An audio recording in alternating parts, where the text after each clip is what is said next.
The iPhone SE is an interesting budget phone. While it looks capable of being a great phone, there are lots of clear downsides of using this phone. In the last video about the iPhone SE, I said the iPhone SE is a budget phone that looks solid but inside is a powerful phone.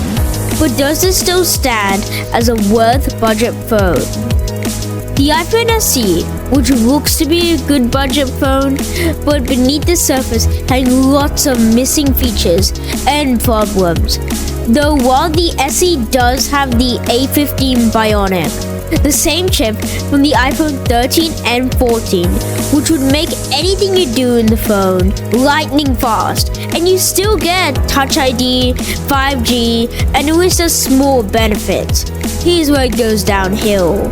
Starting with the display, it has a Retina HD display. While it isn't bad, it has lots of downsides, like no HDR content, and you lose the crisp, bright OLED display, and you can even get on an iPhone 13.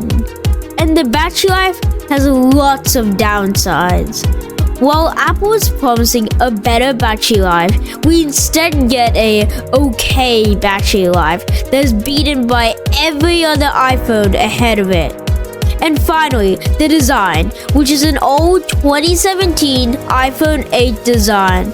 This worked in the iPhone SE 2nd gen because everyone knew this was a budget phone, and Apple, with the next gen, would move on to the iPhone XR design. And they obviously didn't. Well, luckily, people are saying that the iPhone SE 4th gen will finally move on to the iPhone XR design, but it'll probably coming out in 2025. Back to the 3rd gen SE. Honestly, this small screen just doesn't work, and the design with the home button and Touch ID, I know that some people love the design, and that's good for you, because the iPhone SE might be your new favorite phone. But seriously, if you're not one of those people, you're gonna find the iPhone SE difficult to use. Even when you first open the phone, it's clear the newest version of iOS doesn't look that right for the SE's little screen. Earlier versions of iOS before the iPhone X were perfectly optimized for the small screen, like iOS 10. And trying to watch videos or play games, it just doesn't work.